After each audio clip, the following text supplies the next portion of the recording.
This multimedia documentary is based on the original 10,000 Acres documentary production by Mr. Doug Swift.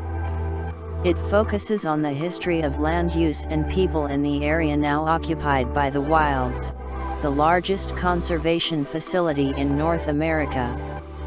This documentary looks at the land's prehistory, its time as a farming community and strip mine, and its reclamation and transformation into a wildlife preserve. We also look at the history of coal mining in Ohio, the transition from underground mining to strip mining, and Big Muskie's beginning and end. 10,000 Acres and More is a documentary which includes written narratives, photographs, videos, audio clips, and graphics. The original 10,000 Acres documentary's director is filmmaker and writer Doug Swift, a professor of journalism and English at Denison University, who taught at Muskingum in the early 1990s when The Wilds was created.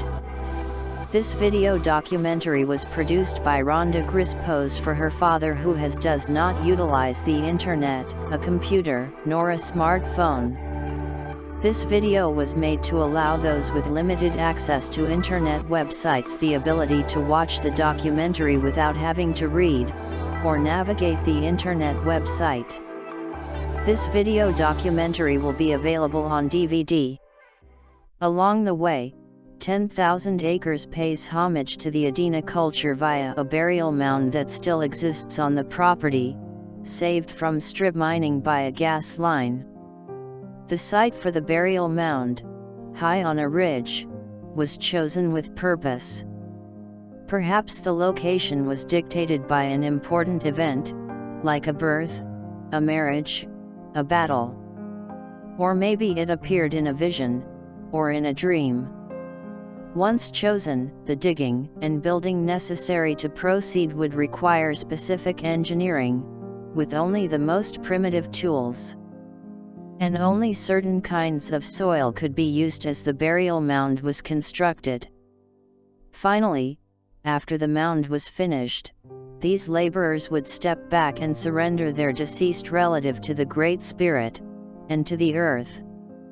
The Adena mound builders lived in the Midwestern United States from 800 BCE to AD 100. They were followed by the Hopewell culture, who lived from 200 BCE to AD 500. Small populations from both communities lived on what is now the Wilds property, as described in Exploring Prehistoric Mounds on the Ricks Mills High Hill Divide, a book by Carskadden, Brown, and Phelim Lee. When this great civilization faded away in AD 500, they took their secrets with them. The first European settlers were fascinated by these earthworks and asked members of the historic tribes, the Shawnee, the Wyandot, the Delaware, what they knew. They didn't know anything. Pioneers took to excavation to find what answers they could. In what is now Meeks and Rich Hill townships, some farmers explored the mounds on their properties and then plowed over them. One farmer built a kiln into a mound and dug clay out of it to make bricks for his house. He inadvertently found tomahawks, spearheads, and other artifacts, with no interest or awareness of their value. Eventually, this farmer found skeletal remains. He ground the bones up and mixed them into the clay, hoping to temper its texture. This account was written up by archaeologist Warren King Moorhead, who wondered how a person could live in a brick house made in part from the bones of other humans. This story is depicted in Carskadden, et al. Today one mound for certain remains on the Wilds property. It is on the John Few farm and has been worn down to a small bump in the earth by decades of cultivation. Still, it remains. Unlike most mounds in the area, it was not strip mined. The Few farm has 2 gas lines running through it, making it impossible to mine. In Few's time, the mound was near the farmhouse and the family garden. Few's grandson, Roger Lutz, remembers his mother working in the vegetable garden and finding arrowheads and other artifacts on a regular basis. In the following short film, William Kerrigan, professor of history at Muskingum University, Sherry Hubbard, former director of education at the Wilds, Janelle Lurig, director of ecology at the Wilds, and Robert Dixon, ecology technician at the Wilds, set out to find what's left of the mound. John Lowe, associate professor of comparative studies at The Ohio State University, and a citizen of the Pokagon Band of Potawatomi, gives background on the mound builders' culture. This is exciting. I'm looking forward to going back, because I kind of vaguely remember what the trees were like and what the, and it was, not a huge. The state is just covered with monuments, mounds, earthworks, effigy mounds, burial mounds, observatory mounds, earthworks of all sorts and sizes, all over what's now Ohio.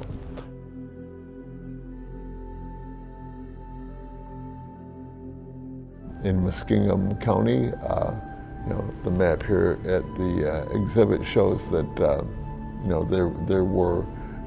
there are monuments created by the ancestors that we can still celebrate to this day.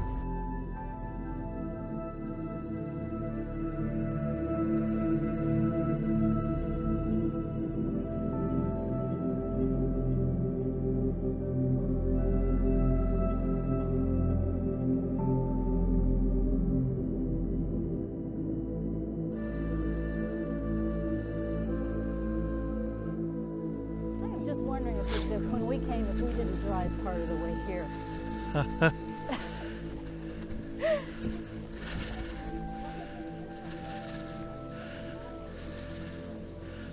I think it's important actually to walk it because, one of the questions that I always think about as a historian is, who would live here?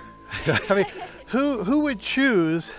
Because there are people that chose hill country, but they're kind of a unique group of people.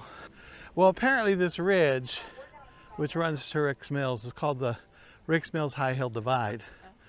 And the theory is that there's two forest types that this is the boundary of. On this side is mixed mesophytic, which has got like beech, tulip poplar, buckeye, a whole lot of diversity. And this side is mixed oak, and it would be huge crops of acorns in mast years, but some years not a lot. And by locating right here, they had a more stable supply of nuts. Some years the diversity of the nutting trees in this forest were providing for them. And then when you had one of these great mast years for oaks, you had that too. So this kind of idea of the strategic recognition that you're between two different ecologies that can be used in different ways is why there are mounds on this divide. The logic, whether you were Adena or whether you were European, tends to favor bottomlands. So both for the Adena, you had more Adena over in the Muskingum River Valley than you had up here. Or if you're European, you had more Europeans in the flatlands and the bottomlands. But there were these ecological benefits to hills. And it's like a different strategy of getting a living off the land.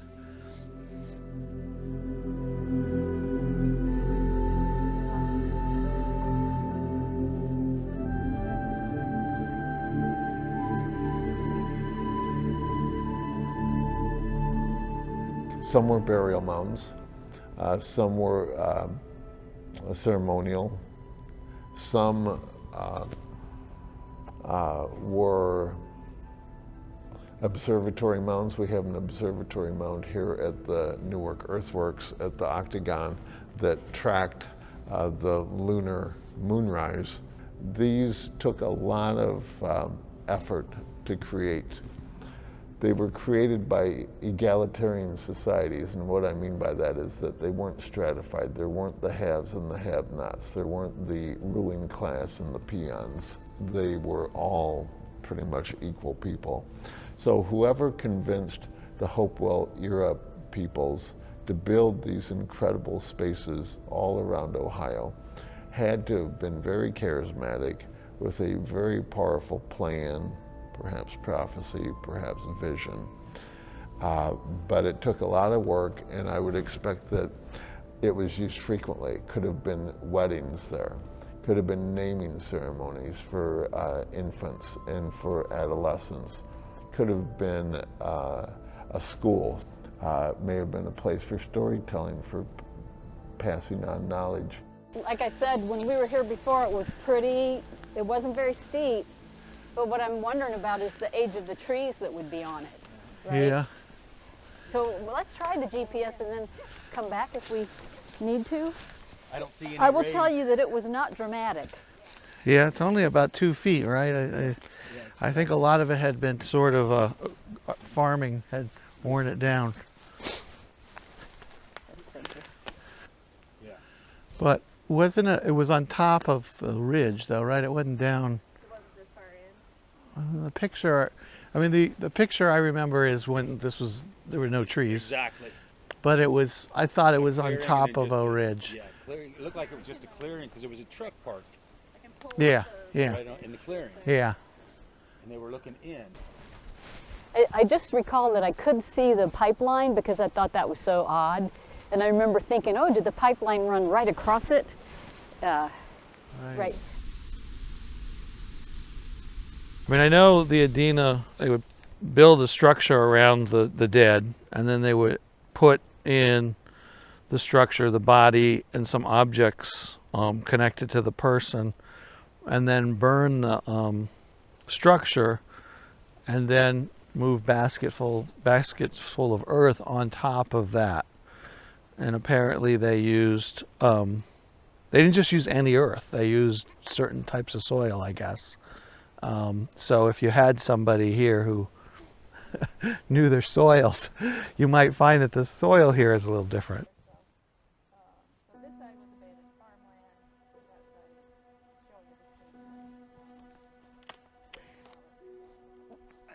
And what we can't really see where the pipeline goes, right? We just see the markers that they're like the end point to point, right? You can kind of see where that was needed it, you know. So that's one of the pipelines there, and then this was the other side. So that's that clearing. And was And the then there's- clearing mined? This says that it was abandoned farmland. The clearing.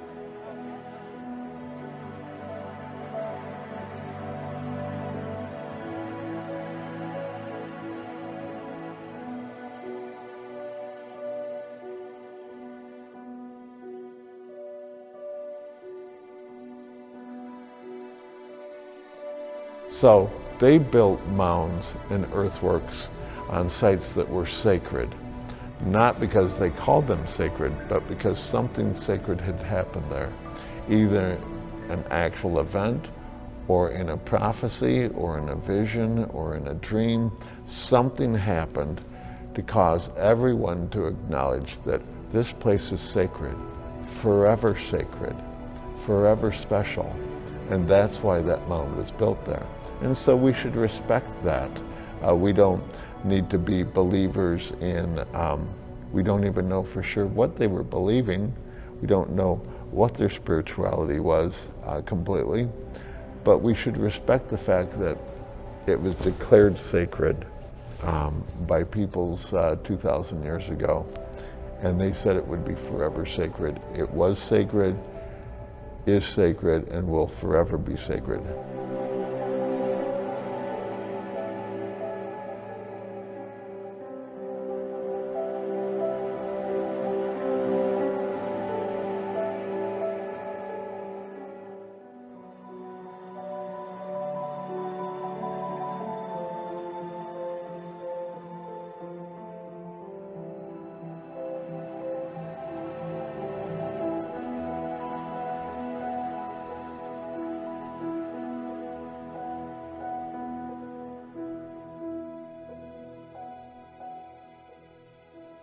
After the mound builders' civilizations, many different tribes resided in Ohio at different times. The movement of tribes in the Ohio Valley was fluid, and most held close ties to the land. By the 1700s, the Iroquois began moving in from the east. They had hunted out the beaver in their traditional hunting grounds in the northeast and were attracted to the Ohio Valley due to the abundance of this species and other wildlife. This movement by the Iroquois created great conflict between tribes. John Lowe says the impetus of this movement was the need to trade beaver furs with Dutch traders. He sees it as an example of Western capitalist forces affecting the relationship between tribes in what is commonly known as the Beaver Wars. The next time we find specific action in the records near our 10,000 acres is during the spring of 1807. A treaty had been signed between the U.S. government and area tribes. It required Native Americans to move to the northern part of the Ohio Territory but still allowed them to hunt on their old grounds. The first pioneers were moving into the area. In Ridge Hill Township, just west of where the Wilds is today, about 30 Shawnee warriors were camped on the Salt Creek bottoms near the house of Abraham Warren. The white settlers had cleared trees and planted corn which they would need to survive the winter, and they were concerned the encampment would damage their crops. The settlers asked the warriors to move on, and as soon as the Shawnee hunters returned, they did. This story is first reported in Everhart's 1882 History of Muskingum County. It is repeated in Where the Frolics and War Dances Are Held, a book about Native American history in Muskingum County, by Carskadden and Morden. More treaties would follow that would make settlements safe for white people but pushed tribes into smaller and smaller reservations in northwest Ohio. Some tribes attempted to integrate into this new world by accepting Christianity and European farming methods. Others would isolate in an attempt to preserve their customs. Sometimes, as with the Shawnee, there would be disagreements within their own community about how to respond to the relentlessness of the white European encroachment and the Native American loss of territory. Some tribes struck out west, across the Mississippi River, to live in accordance with their values and their customs. By 1830 and the passage of the Indian Removal Act, all indigenous Americans were required to do so. But it would just be a matter of time before the relentless wave of white settlement would go west as well, and the whole ugly drama would repeat itself there. It's a difficult history. The four Crow sisters, ages 10 to 17, wandered down a dirt road along a creek. One version of the story says they were looking for the family cows. Another says they were going to call on a neighbor. Either way, they stopped to sit by the creek for a while when they heard their brother, Michael, ride up on his horse. "Get home," he said. His horse was acting nervous, and he suspected Native Americans. He tried to lift the youngest girl onto the back of his horse, but it wouldn't stand still, so he started riding home without her. Just as Michael turned a corner, 3 Native Americans and a white man leapt out from behind a rock. 2 of the girls were killed instantly and scalped. A third was scalped and would die the next day. The fourth was hit in the back with a tomahawk, but she kept running and made it home alive. She would be the only survivor. This girl's name was Elizabeth Crow. A few years later, she would marry James Spillman, and the young couple would move further west after treaties with local tribes made it safe to settle in the new state of Ohio. The Spillmans would be among the first white people to settle the land in Meigs Township. James and Elizabeth Spillman had 13 children. 11 lived to be adults. These 11 children made homesteads within a 15-mile radius of their parents' house. By 1870, Meigs Township would reach its highest population density, approximately 2,000 people. This was an agrarian era, when folks were born in their farmhouses, and often died there too. With limited means of transportation, they lived off the land and within their communities. They went to tradespeople for goods, or made them themselves, or simply did without. By the late 1800s and into the early 1900s, the population declined steadily.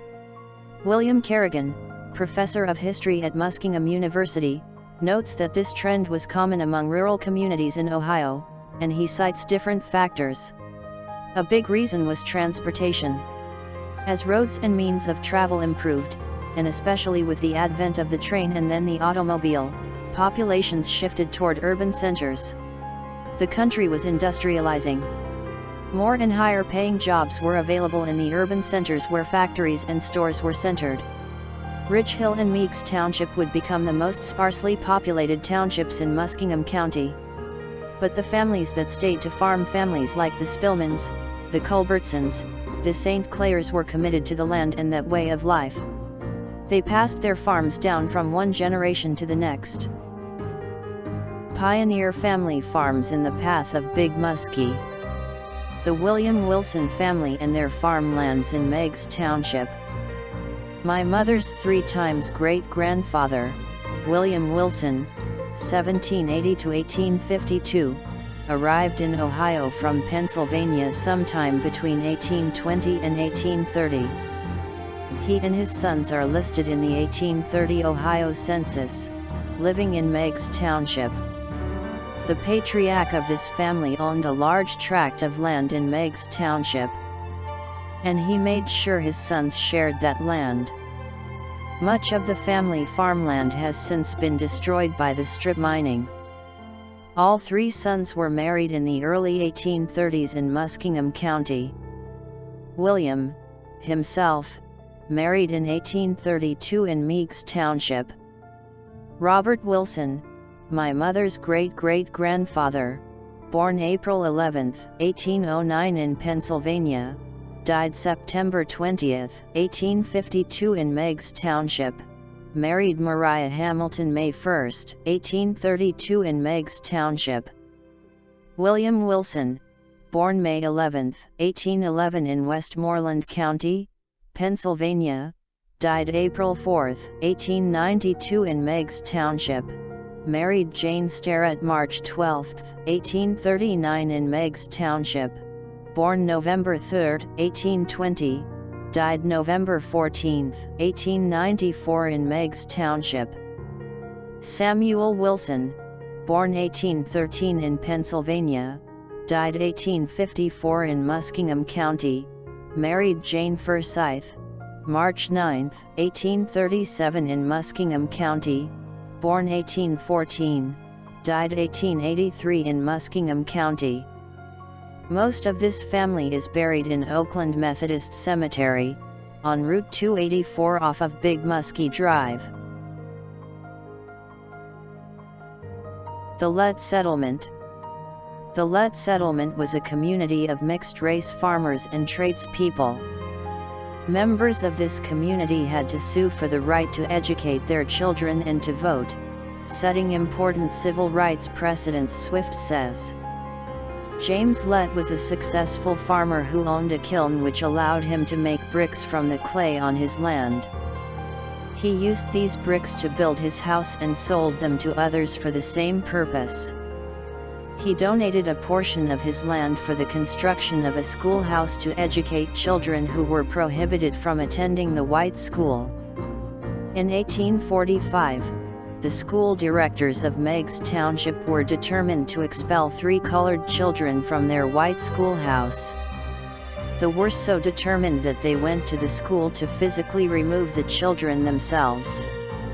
The children these directors were after belonged to Akia Lett. He was part of a mixed-race community known as the Lett Settlement, which was on the land that borders the Wilds acreage. The incident is well documented in multiple sources, but this version of events is taken from Everhart's History of Muskingum County, published in 1882. The quotes are drawn from oral histories taken at that time. The incident began when Akia Lett did what most tax-paying pioneer families wanted to do: he sent his children to school. A school that was built on land donated by Lett, on his own land, and for the children of the Lett settlement. At its peak, the colored schoolhouse had an enrollment of 60 students. But not everyone respected members of the Lett settlement or their civil rights. The schoolhouse that was built to educate children from the Lett settlement was burned down 3 times, according to history collected by George Simpson, descendant of the Lett settlement and professor at Wilberforce University, a historically black private school near Dayton, Ohio. Simpson used notes from family Bibles and courthouse records to create a family history. The schoolhouse was rebuilt after each fire. The last structure, built in 1864, remained standing until a coal company demolished it for strip mining in the 1950s.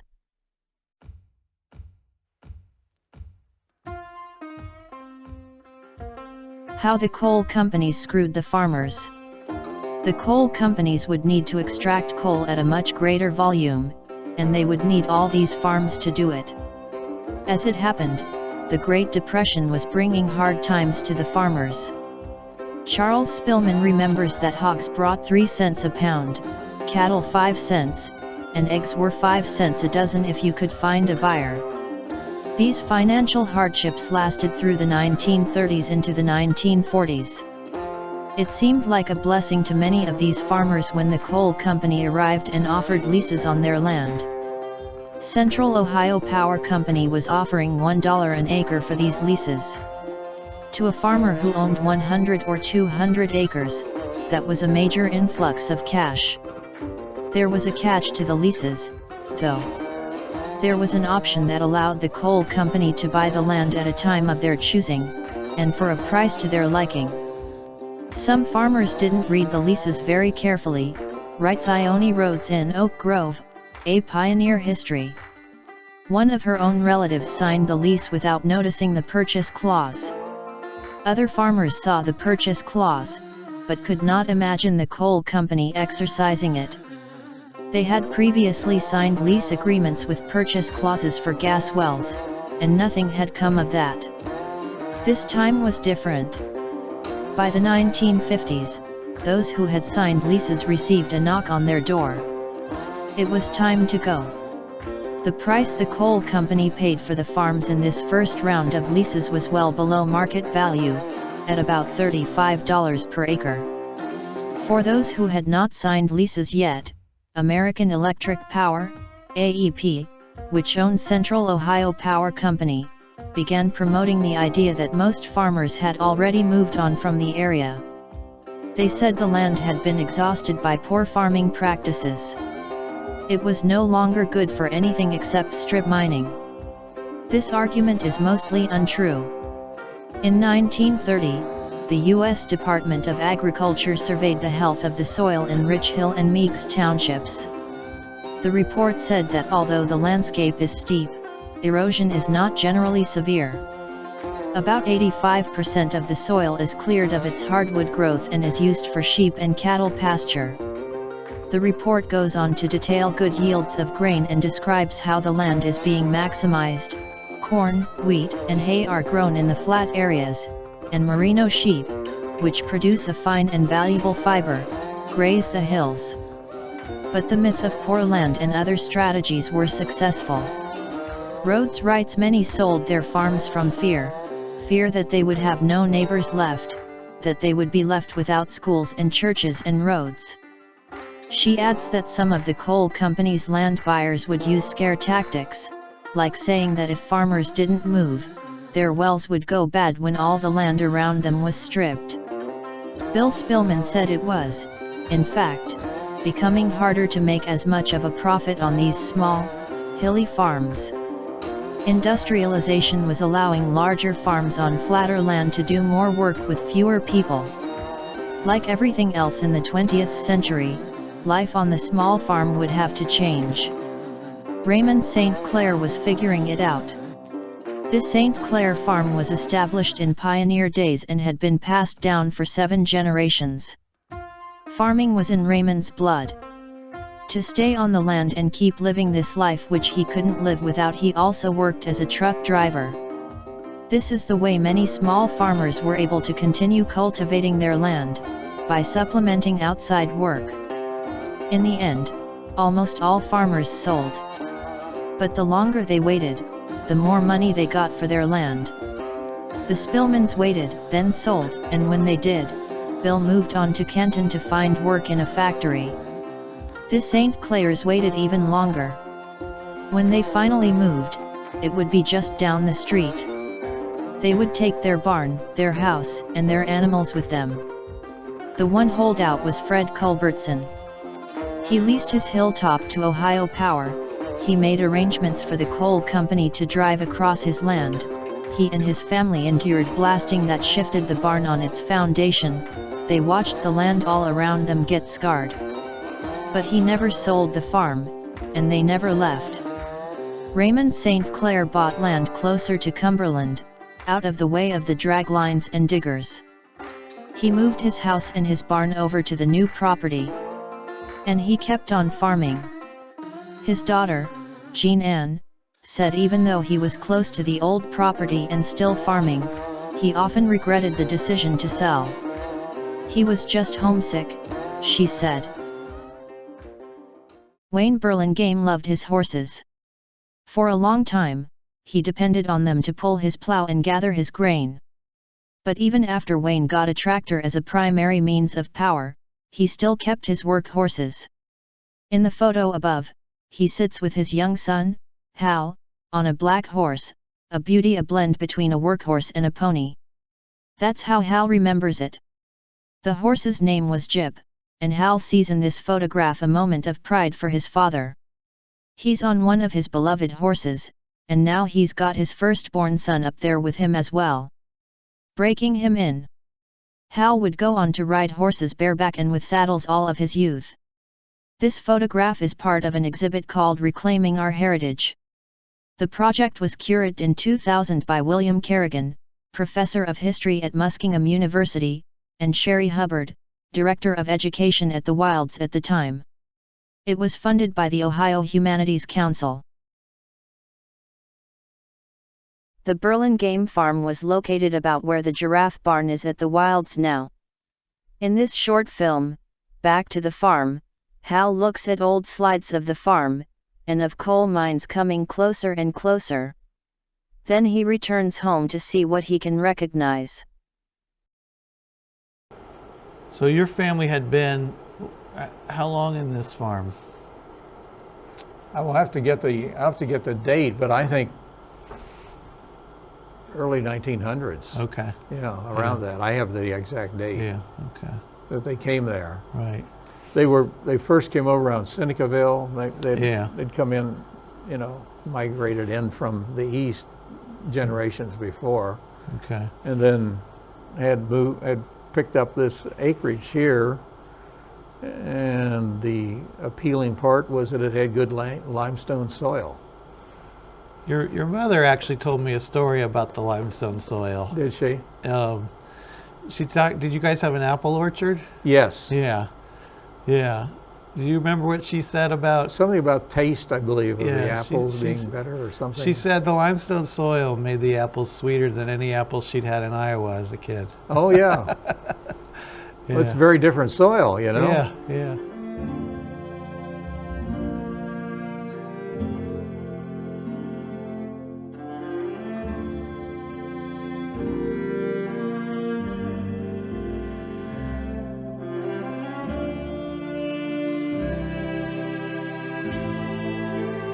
Those are beef cattle. That is. By golly, it is. Wow, that's the farm. Huh? It is. That's the one I was looking for. Oh, that's great. I always like that picture. So it was, behind the barn, and it went up toward the areas that we were, either all the side of those hills. We normally maybe we were growing hay there then, but okay, that was our place. Wow. That's the trauma of all of that, I remember as a kid, those bad coal company people, you know, who bought the farm, because what really happened, they'd made, they'd signed a lease, and all these farmers just signed it, and I got a little money for, you know, my land here, and no assumption about what it meant and what it could lead to. Right. And Yeah. of course, it had a right to buy, Okay. and and they had not. I don't think they had consulted an attorney or anything. Most of them had not, Okay. and so they had a lease that was one way in terms of the way it was designed. So it was a lease on the mineral rights? No, it was a lease on the right to buy the land. Okay. Interesting. Okay. Buy the property. I expect it probably had both mineral Okay. rights and I don't, Okay. you know, I don't know. Yeah. And so they picked up a lot of those farms for, you know, very, very much on the cheap. I think they paid, I saw in my mother's notes what they paid per acre. It was very little. Yeah. And I could go back and bring that up again. But the number I remember, even back then, and I was a kid, I must have been 8 or 10 years old when this happened, was like $10,000 for the farm, Wow. and had 100 and or approaching 200 acres, I think. Wow. So imagine, you know what. Yeah. And one relative down in Cumberland learned from this and hired an attorney. Okay.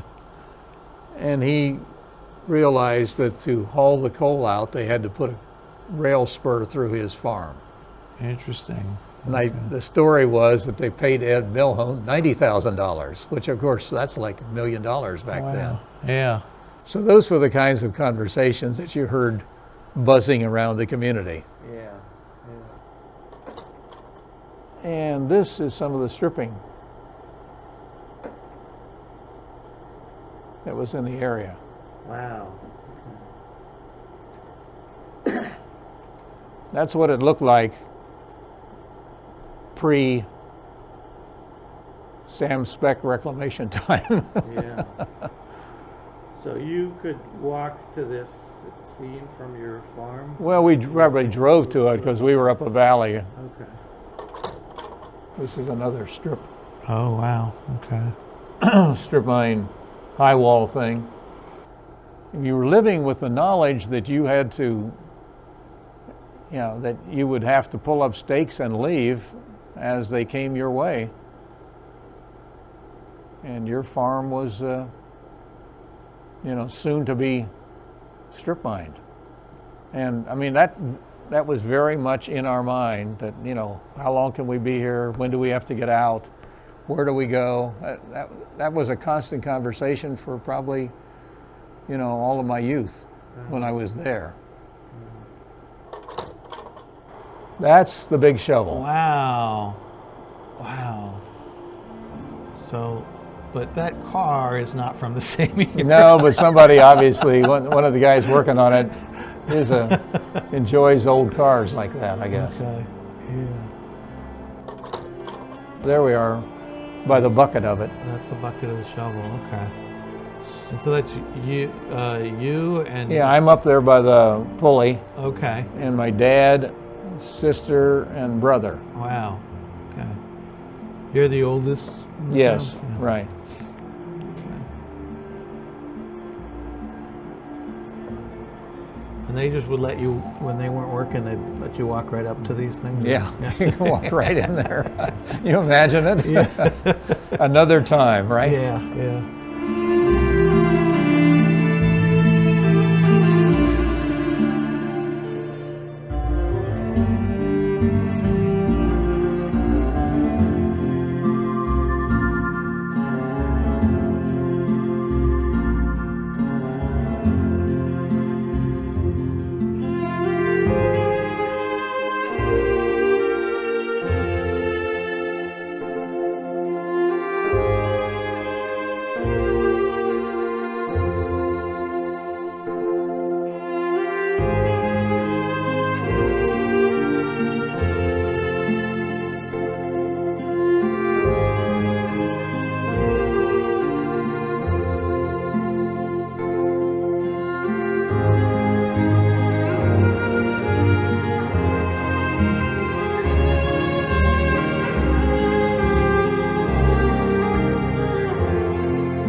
What I'm thinking, you know, you keep saying, do I remember the contour of it or anything? What I recall, if I'm seeing this correctly, is that,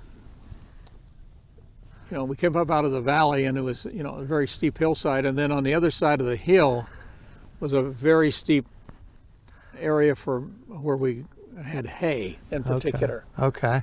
And I remember the crazy problem of trying to put up that hay, Yeah. wagons running along the side of the hill, you know. And so, Wow.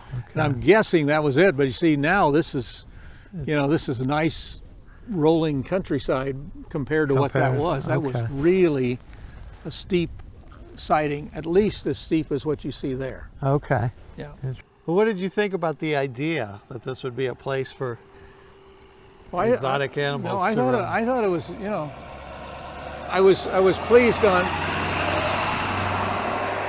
I was pleased on two counts. I was very aware of the work that Sam Speck had spearheaded to get the reclamation work underway, Yeah. and seeing that happen, even though there were a lot of naysayers and it'll never be worth anything and all of that. Now, of course, Yeah. look what has happened. So we were very interested in that. And then to hear that this was going to happen was really, you know, something that we, frankly, you know, ended up taking a bit of pride in, because you saw this coming back to another kind of use again. Yeah. And it kind of, you know, redeemed all the feelings you know. There was no question when the way that acreage was purchased and the kind of a deal that was cut left a lot of bad feelings Yeah. way back when. Yeah. And I meant as a kid, I grew up with those in my, you know, kind of in my subconscious, probably picking them up from my parents. Yeah. But this seemed like a, you know, a refreshing chance to relive. Oh, there goes a tour. You know, to bring this back to life again. So that's what caused us to be, you know, positive about what was going on. We had no idea the scale of it and so forth. Yeah.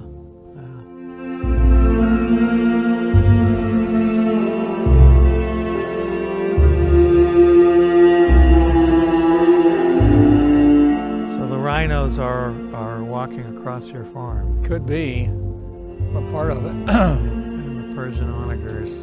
I'm trying to see where the giraffe house is. It would be, well, Yeah. let's see. Okay, there's the road we were on. So I think we might be able to just see the roof of it, the little white there.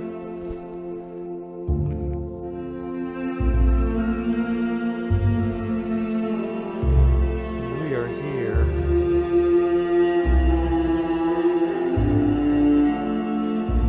Oh yeah, could be the road.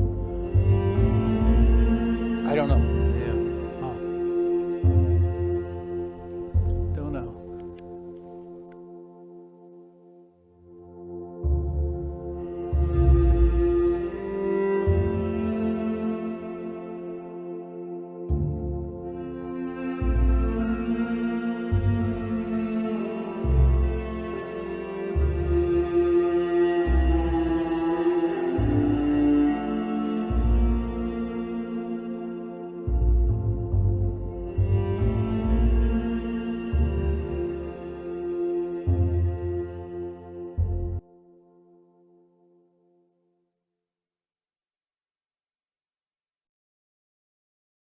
When Steve Hook, operations superintendent of Central Ohio Power's Muskingum mine, needed a tricky job done, he had a management strategy. He would say to a worker, "I bet you a steak dinner you can't do that." Steve Hook bought a lot of steak dinners. The Muskingum mine was part of one of the largest strip mining complexes east of the Mississippi. There were many earth-moving machines there, including large shovels and draglines. But there's one machine that has come to represent the entire operation, the Big Muskie, the largest dragline ever built. Planning for this work began in the early 60s when electricity was cheap. The American appetite for electricity was growing rapidly, and there were no regulatory barriers to going big. American Electric Power, AEP, the parent company of Central Ohio Coal Company, committed to add a 5th unit to the Muskingum power plant in Beverly, which would increase production by 70%. In order to feed coal to that plant, strip mining production would need to increase dramatically. One option was to build 2 large drag lines. The other option was to invest $25 million, which would be over $200 million today, and go big. AEP went big. The Big Muskie could sit in one end of the Ohio State football stadium, and its bucket could swing out and scoop up 2 Greyhound buses worth of dirt from beyond the other end of the stadium. It came online in 1969, and for the next 22 years would wind its way over most of what is now the wilds, and beyond. The machine operated with a crew of 7, including an operator, an oiler, an electrician, and 2 bulldozer operators. As an engineer in a supervisory capacity, Steve Hook thought about big picture problems. Mostly, it was how to move enormous quantities of earth efficiently and how to maximize a machine like the Big Muskie to do it. No one had done this kind of work of this scale before, so it took trial and error. And it took the skill of the workers. We had the best workers, Steve said. Make sure you get as many of them into this as you can. Eddie Lindemore started out on the blasting crew as a young man. The job of blasters was to drill down through layers of sandstone, shale, and slate to where the coal was, pack the holes with explosives, and blast away the overburden. Then shovels and drag lines removed the loosened earth. Eddie later transferred to a tipple, a building where coal was loaded onto railroad cars, that was closer to the family farm. When a position for an electrician opened up, he applied for that. But the supervisor was concerned. He didn't think Eddie could do that job, and he warned Eddie, "If I hire you, and you can't do the work, I'll have to fire you. I can do the job," Eddie said. Once hired, Eddie excelled. He remembers the supervisor came back and apologized, even calling Eddie his best worker. From there, management recruited Eddie to become the first full-time supervisor of the Big Muskie. Eddie did not want to leave the union, and so he turned the job down 3 times. But the 4th time it was offered to him, Eddie relented. Ever a working man, he was quick to help his men with their jobs. A union rep had to give Eddie a kind reminder that he was doing too much. He wasn't in the union anymore. Mike Coleman also worked his way through the mine on various jobs, including blasting a typical entry-level position and driving a bulldozer at the plant. Eventually, he became a master electrician on the Big Muskie. He credits the mine with providing a good living to a lot of workers, but it was still dangerous. Mike describes working nights, in the rain, getting called out to a job. "Last night, there was a road there," he says. "Tonight, there's a high wall." High walls are sudden drop-offs created by drag lines excavating the earth. Danger was one of the things that could create a tight community at the mine. You had to look out for each other, Mike said.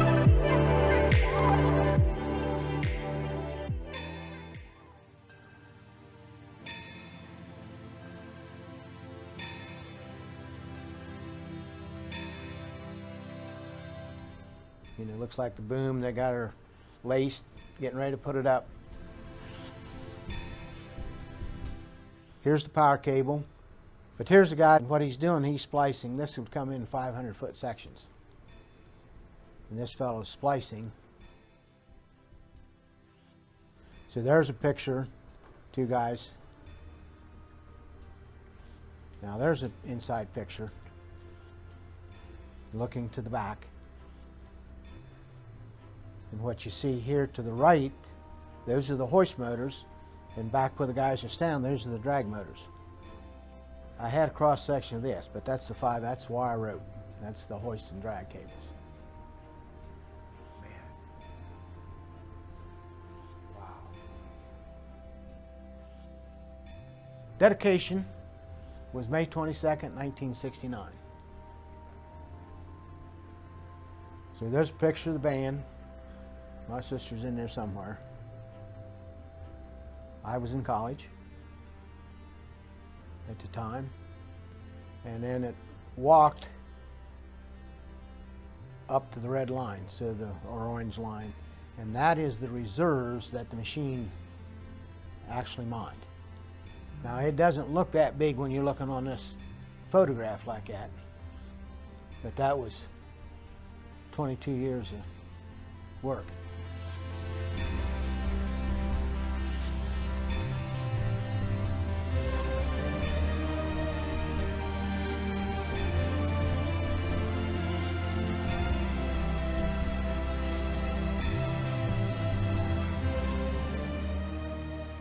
So I was the only supervisor that they ever put on the Muskie full time. I was there till the day they shut it down. It was a monstrous machine, and my biggest worry was getting someone hurt. Now, I never had anyone get hurt bad. They did have one person killed on it before that I went up there. But it was a marvelous machine in my opinion.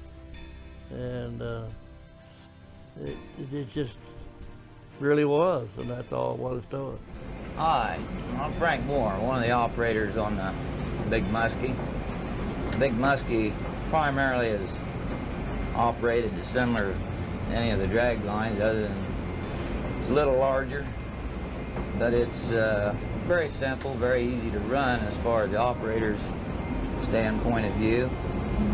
On the left, we have the drag controller, which its function is to drag the bucket in, load it, let the bucket out to dump it. On our right, we've got hoist controller. This control raises and lowers the bucket. At our feet, this machine is swung with the two pedals. One on the right swings the machine to the right, and one on the left swings it to the left. 2, 4, 6, 8 drag motors, hoist motors. 4 here, 4 here, 1 there, and 1 here. 10 hoist motors. 10 swing motors. The basic function is to coordinate the three operations together to make a smooth and fast a cycle time as you can into the dirt, get a load of dirt, take it to your spoil and dump it. To me, one of the most astounding things about the Muskie is this. Now there you got cables coming out here. There's over a mile of steel cables, a mile. Time the drag lines and these up here. I think these up here are 770 some feet. But this ain't, there's rooms up in there where you can crawl around. Now you stop and think. We had very little trouble up there, very little breakage. But it picks up 300 ton. The bucket weighs 200 ton. So you're talking 500 ton, goes up here, plus the cables, everything, and it's swinging around, you know, and dumping. We had very little, you know, they had trouble here, and Pet had to put the tub in.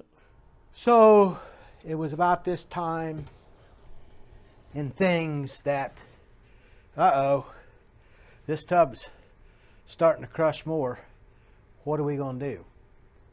This was this intrigued me as a problem-solving thing, and you know, I kind of said, at the mine's where I learned to say, well, never say never. Mm-hmm. You learn not to say, I can't do it. And somebody says, well, I said, well, it's a machine its own. Nobody ever did it before. Nobody's ever done this stuff. What are we going to do and how are we going to do it? You're inside. Mm-hmm.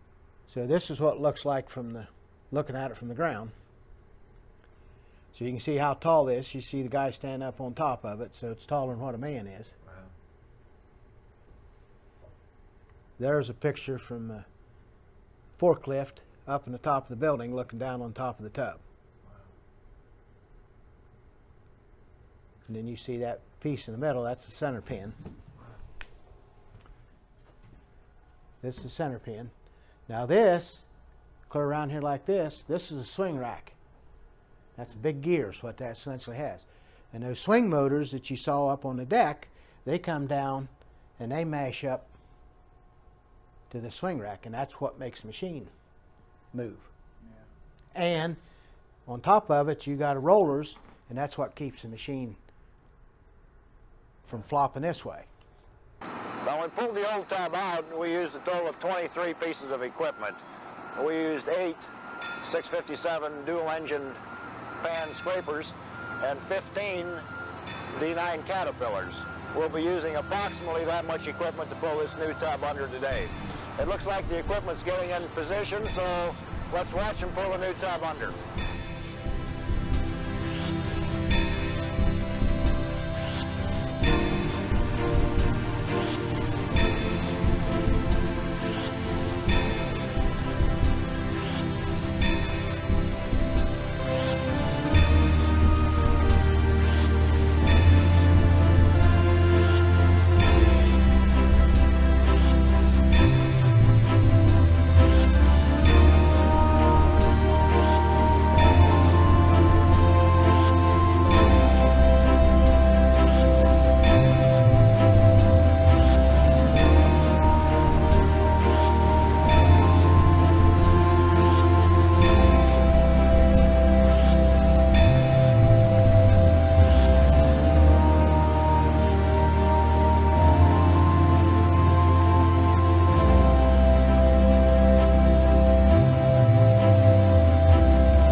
Next one, 1990, down here at the Texas Eastern Pipeline crossing. So we were planning on, at that time, we was going to head south of the Texas Eastern Pipeline. But it was $1 million just to get the gas out of the lines, because you had to de-energize it and then build a crossing pad. And we had that all done, ready to cross, when word come down to park it. I said, why?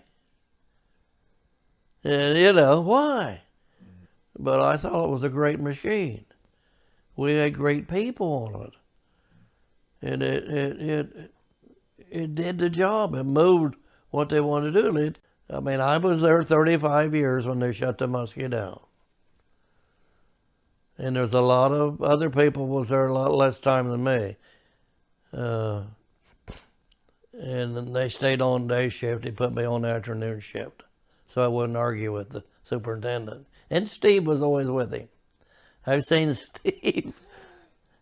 Steve back up sometime when I was arguing with the superintendent.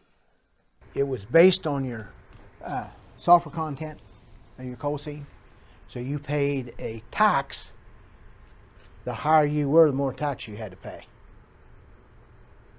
Now what we had done, we had started mixing low sulfur coal and blending. And in fact, at the prep plant, we had put in some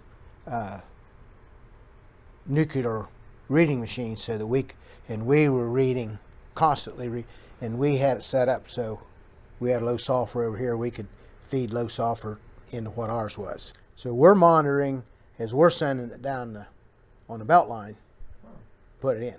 So we started mining lower stuff, line coal that we had over in the East Field. And then it got to where we couldn't get any lower. So then we started buying low sulfur coal off of anybody else in the local area to get it down. And then we finally end up getting some stuff out of the West. But then when they were burning it, they had, you know, what's coming out of the stacks. So they had monitors on the stacks. Were you there the day they exploded the tower off the Big Muskie? No, I couldn't go back to see that. I didn't go back after I left it.